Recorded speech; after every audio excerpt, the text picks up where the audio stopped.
Invece credo che in Italia, a livello politico, a livello universitario e a livello anche e soprattutto aziendale, occorre iniziare a immaginarsi un futuro. E voi parlate di digitale, bene, il digitale ha distrutto i canali di comunicazione e distribuzione. Come comunicavate e distribuivate, non è più, cioè non potete prescindere dalla rivoluzione digitale, cioè non potete prescindere.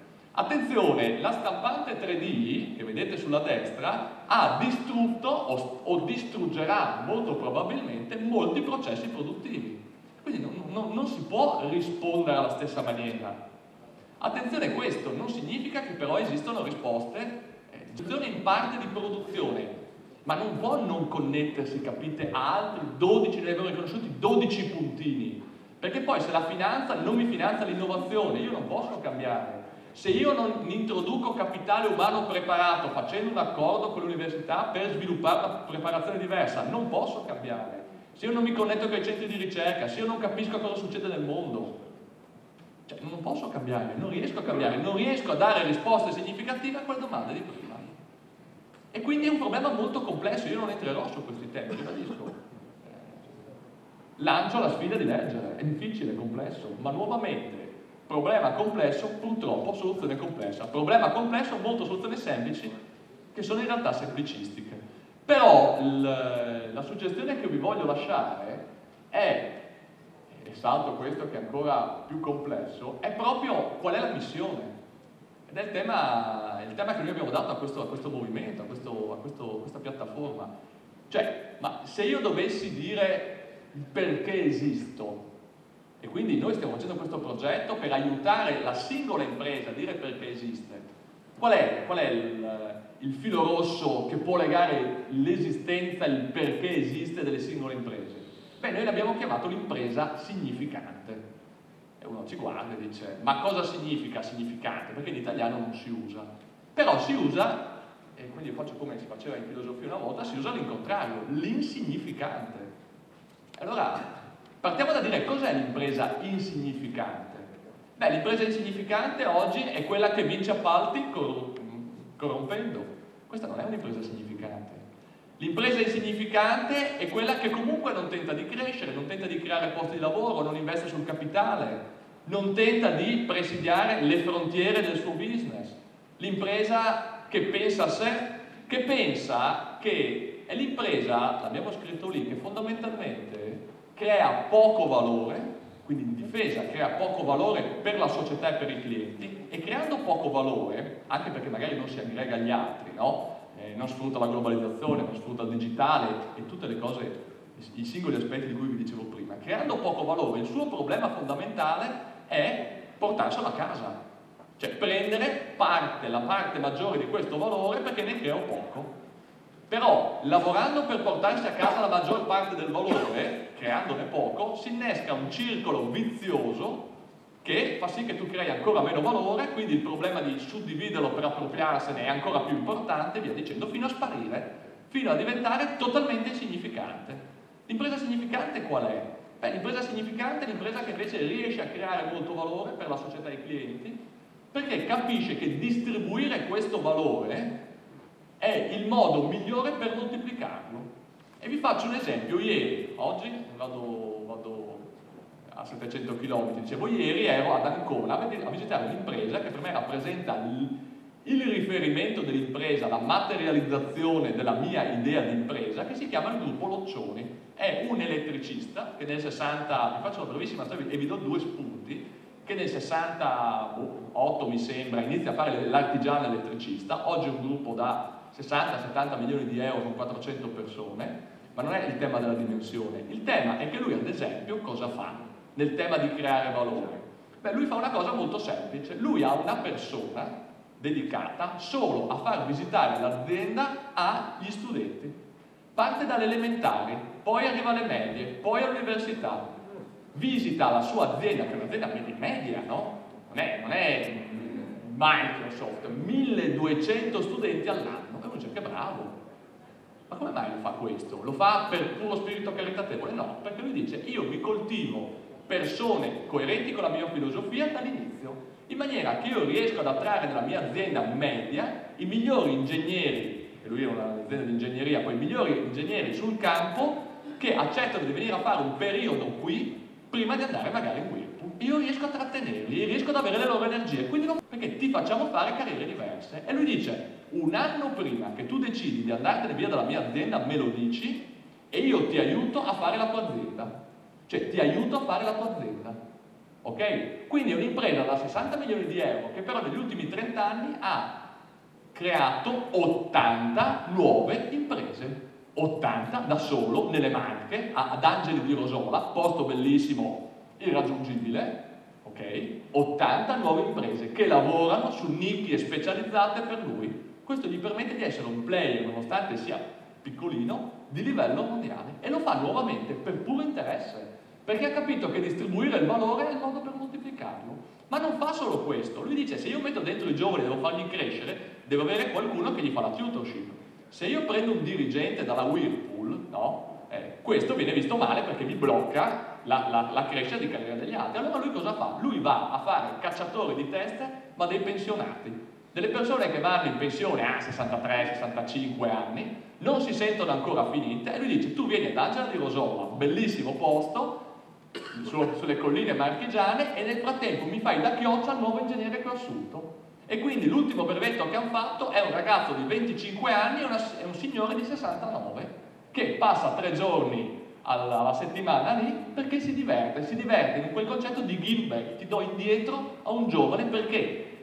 Perché il vero problema che noi abbiamo oggi è un problema generazionale, perché noi oggi abbiamo bruciato o stiamo bruciando il futuro delle persone che vengono dopo di noi in questo paese. E attenzione, e su questo io credo voglio essere chiarissimo, poi penso che devo concludere, sino alla conclusione. Io ho accusato i miei genitori, che era un imprenditore, tra l'altro, che erano imprenditori, di lassismo, non è accettabile, la gestione della politica, dovete fare qualcosa, e li ho accusati, no, per i miei primi 25 anni, poi ho iniziato a votare anch'io. Anzi, ho iniziato a diventare parte, no, del sistema, sono professore universitario, tutto sommato. E la cosa terribile è che per la prima volta nella storia di questo paese, i miei figli, ho 2 figli, hanno un'aspettativa di benessere inferiore alla mia. Mi spiego, mia nonna ha vissuto sicuramente peggio di come vivranno i miei figli, ma lei aveva un'aspettativa di benessere superiore a sua madre. Mia madre aveva un'aspettativa di benessere superiore a sua madre. Io avevo un'aspettativa di benessere superiore ai miei genitori. I miei figli, mediamente parlando, hanno un'aspettativa di benessere inferiore a me. Questo è terribile. Questo è terribile. Questo secondo me a livello anche di dibattito politico non è assolutamente evidenziato. Ma perché? Perché non hanno voce. Forse sarò che io sono all'interno dell'università e quindi tocco con mano. Però è terribile questo. Quindi, però, mi fermo, l'impresa significante, il tema del perché esistiamo. Il perché esistiamo, ognuno di noi deve riuscire a dare un significato profondo a quello che fa. E ritorno al problema dell'inizio, perché esistiamo. Paradossalmente, molti imprenditori che io incontro non sanno dirmi perché esisto, però sanno dirmi perché esiste Apple, Think Different, sanno dirmi perché esiste Diesel, Be Stupid, no? Renzo Rosso dice, sii stupido, fai cose che gli altri pensano siano stupide. È un modo nuovo per dire innovati, no? Fai cose che gli altri pensano che siano stupide. Perché? Lui dice, se fai cose che gli altri immediatamente capiscono, significa che non sono cose innovative. E lo dico sempre ai miei studenti, fate una proposta innovativa. Se l'imprenditore di fronte non vi sorride e pensate che siete un deficiente, vuol dire che gli state dicendo common sense. Cioè, niente di innovativo veramente, no? L'innovazione deve far sorridere. L'innovazione, lancio la provocazione al presidente, l'ho lanciata a Confindustria, hanno sorriso tutti, a un'altra associazione, che si ponevano il problema di come alzare le quote le quote, perché Confindustria è importante. Gli ho detto, ma ragioniamo in senso diverso, fate come la palestra, fate associazioni senza quote, no? E proviamo a vedere come rimescolare il sistema. Hanno sorriso tutti. E ho detto, vedete, può essere un'idea intelligente. Perché se mi aveste detto sì, no, è importante, mi aveste detto l'efficienza, diminuiamo gli sprechi, vabbè, lo sappiamo. Oggi purtroppo dobbiamo ribaltare il campo.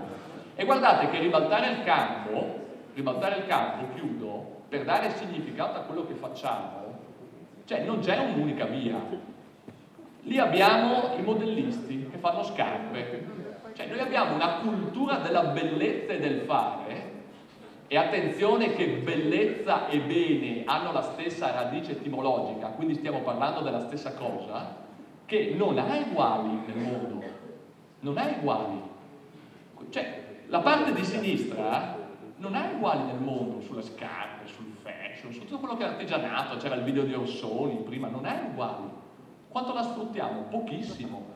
Ma perché sfruttiamo pochissimo quella parte di sinistra? Perché non sappiamo raccontare delle storie, non sappiamo narrarci. Perché non sappiamo narrarci? Perché non ci siamo mai fermati a porsi la prima domanda: perché esistiamo? Uno non può narrarsi se prima non ha capito profondamente perché esistiamo. La parte di destra con le stampanti, guardate che quelle stampanti lì, espressione interessante, ma la vera sfida lì non è la stampante, la vera sfida lì è il materiale. Cioè i materiali che noi possiamo utilizzare, nuovi materiali che noi possiamo utilizzare all'interno della stampante, è quella la sfida.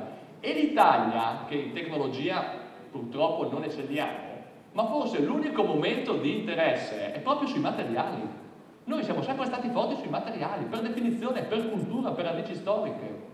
Il vetro del vostro iPad è stato inventato a Venezia. Il Gorilla Glass è stato inventato a Venezia, è un brevetto veneziano, che poi nessuno ha saputo cosa farsi, ne è scaduto. L'azienda che adesso produce il Gorilla Glass, che vende anche, che fa anche il vetro dell'iPad, fattura 7 miliardi di dollari. Noi ci abbiamo guadagnato zero. Il Gorilla Glass è stato inventato a Venezia. E chiudo. Il tema è questo. Il tema, perché dico che noi abbiamo una grandissima possibilità di creare imprese significanti? Perché abbiamo una tradizione pazzesca. E c'è questo paradosso, lo facevo vedere dopo, è il segnale che è finito il tempo? Quasi. Il paradosso che facevo vedere tra tradizione e innovazione, che è impossibile innovare sul significato se non hai una forte tradizione. E attenzione, tradizione non significa fare le cose come si faceva una volta. Tradizione, da un punto di vista etimologico, ha la stessa radice di tradire. Tradire, tradizione. Tradizione significa prendere le cose che ci vanno bene del passato, tipo il modellista, e innovare con altri componenti per essere competitivi, tipo utilizzare il digitale per comunicare a tutto il mondo quanto bravo siamo noi. Chiudo.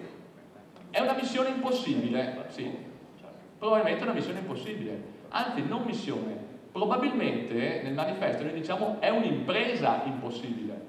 E quando parliamo di impresa intendiamo però nei due sensi, no? Appunto come missione ma anche come impresa, come voi. Ricordatevi che impresa deriva dal tagliare la testa al drago e avere l'effigie dello stemma nobiliare. L'abbiamo già fatto? Siamo già stati in condizioni così catastrofiche e siamo riusciti a creare movimenti di imprese che hanno cambiato il mondo? Beh sì, e non solo una volta, non solo col Rinascimento, che è la visione, non solo col Rinascimento inteso in senso tradizionale, ma l'abbiamo rifatto anche dopo guerra, negli anni 50. Quando oggi si parla tanto del Made in Italy, signori, il Made in Italy è stato inventato negli anni 50. Il fatto che alcuni imprenditori, Cassina piuttosto che Olivetti stesso, si siano messi insieme a dei designer e abbiano inventato il Made in Italy, quello su cui noi oggi in qualche modo insistiamo, è stato inventato negli anni 50, dopo la guerra. Quindi noi già su due periodi storici ci siamo trovati a terra e abbiamo in realtà creato delle cose che hanno poi pervaso il mondo.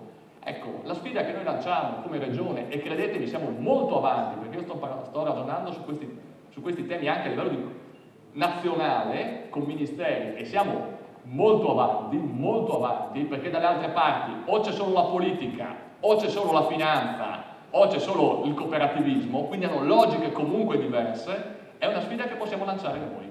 Questo è il tentativo che stiamo facendo con tutti. Io quello che vorrei lanciare come provocazione ancora al Presidente è quello di dire: perché non creiamo un sottogruppo solo per l'artigianato, che poi ha delle caratteristiche, e proviamo a declinare questi ragionamenti per l'impresa artigiana?